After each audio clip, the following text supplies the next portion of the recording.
Aujourd'hui, je vous emmène dans un voyage qui pourrait changer pour toujours la façon dont vous vivez votre foi. Il y a des secrets que le monde spirituel nous a cachés depuis trop longtemps, des messages que les âmes du purgatoire ont confiés à une femme spéciale, Maria Sima, pour qu'ils puissent nous parvenir. Mais imaginez un instant, comment nos vies changeraient-elles si nous connaissions vraiment les erreurs qui peuvent nous conduire à la damnation éternelle ? Et si nous savions quels comportements éviter pendant la messe pour protéger non seulement notre âme, mais aussi celle des personnes que nous aimons ? Aujourd'hui je vais vous guider pour découvrir ces révélations, et je vous assure qu'après les avoir écoutées, plus rien ne sera plus comme avant. Les âmes souvent oubliées du purgatoire ont choisi de parler à travers Maria Sima, mystique austère et profonde, pour révéler des vérités déconcertantes, des messages d'espoir et des avertissements qui peuvent soulager les souffrances dans cette vie et dans l'au-delà. Mais pourquoi elles, et quels secrets nous ont-ils révélés ? Avant d'entrer au cœur de ces vérités cachées, je vous invite, si ce n'est pas déjà fait, à vous abonner à la chaîne. Rejoignez cette communauté de foi et de prière et découvrons ensemble ce qui nous attend de l'autre côté du voile. Lorsqu'on a demandé à Maria Sima si la Madone apparaît réellement à Medjugorje, elle a répondu avec une certitude qui ne laisse aucun doute. Oui, elle apparaît vraiment. Tous les jours.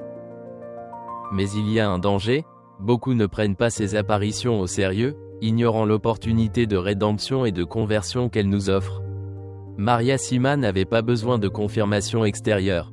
Déjà en juin 1981, il demandait à une âme du purgatoire si les apparitions étaient vraies, et l'âme répondait par un oui définitif. C'est un message puissant, mais combien de personnes l'adopteront réellement ? Les mystiques comme Maria Sima sont reconnus depuis longtemps par l'Église pour leur contact profond avec le divin. La Bible nous dit « Bienheureux ceux qui ont le cœur pur, car ils verront Dieu ». Mais que signifie réellement avoir le cœur pur ? Et comment parvenir à cette pureté pour avoir une vision directe du divin ? Les mystiques nous montrent le chemin et Maria Sima a été choisie pour révéler des secrets qui peuvent transformer notre chemin spirituel.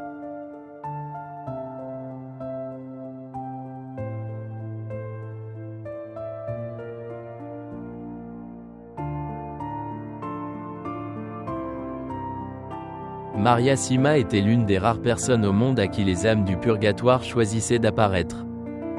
Née dans un petit village d'Autriche, elle a ressenti une vocation à servir les autres lorsqu'elle était enfant. À 25 ans, sa vie prend une tournure inattendue lorsqu'une nuit, une âme du purgatoire apparaît au pied de son lit. Étonnamment, il n'y a pas eu de dialogue. Il essaya de le toucher, mais l'âme disparut. Ce n'est que grâce au conseil d'un prêtre que, la fois suivante, il demanda à l'âme ce dont elle avait besoin. Et la réponse était claire. « Faites célébrer 3 messes pour moi et je serai libéré. » À partir de ce moment, Maria Sima devient le trait d'union entre le monde des vivants et celui des âmes en souffrance. De plus en plus d'âmes recherchaient son intercession, apportant avec elle de profondes révélations et des vérités cachées. Et maintenant, nous arrivons à la question cruciale. Quelles erreurs ces âmes ont-elles révélées ? Que devons-nous éviter pour ne pas risquer notre salut pendant la messe ? Les âmes ont insisté sur la nécessité d'aborder la messe avec révérence, en évitant les distractions et les comportements irrespectueux, et ont donné des instructions spécifiques sur la manière de se comporter pour honorer la présence de Jésus sur l'autel. Mais les révélations de Maria Sima ne s'arrêtent pas là. Les âmes du purgatoire, à travers elles, ont laissé d'autres messages qu'il faut considérer. Réfléchissez à l'importance du rôle des anges dans notre vie spirituelle. Les âmes nous disent que Saint Michel Archange et les anges gardiens sont de puissants intercesseurs pour les âmes du purgatoire. Avez-vous déjà pensé à quel point nous invoquons peut-être peu nos anges gardiens dans notre vie quotidienne ? C'est peut-être précisément à ce moment-là que nous devons commencer à le faire avec plus de foi et de confiance. Et puis il y a Saint Joseph. Selon ses révélations, après la bienheureuse Vierge Marie, il est le plus grand saint qui intercède pour les âmes du purgatoire. Il est le protecteur des âmes pauvres, celui qui, par son exemple d'humilité et de dévouement, peut nous aider à mieux comprendre notre chemin chrétien. Vous êtes-vous déjà demandé pourquoi la dévotion à Saint Joseph est si puissante et si importante pour les âmes du purgatoire ?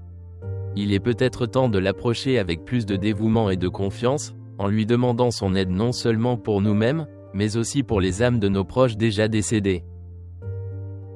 Pensez également à la beauté de savoir qu'il existe des jours spéciaux au cours desquels le ciel s'ouvre d'une manière particulière pour accueillir les âmes.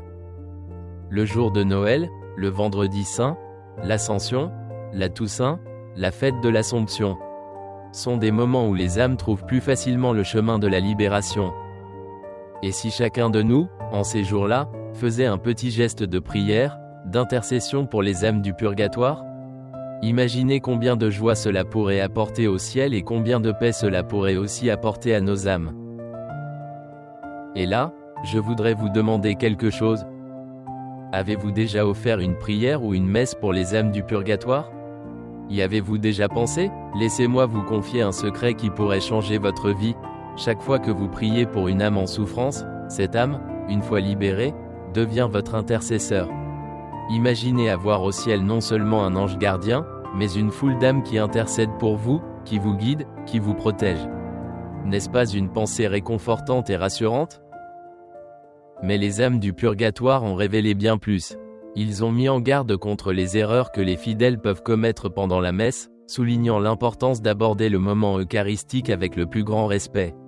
Selon ces révélations, recevoir la communion dans la main est considéré comme une erreur, non seulement par respect, mais parce que cela peut diminuer le caractère sacré du geste. Réfléchissons maintenant ensemble. Pourquoi recevoir la communion dans la main est-il considéré comme une erreur par les âmes du purgatoire?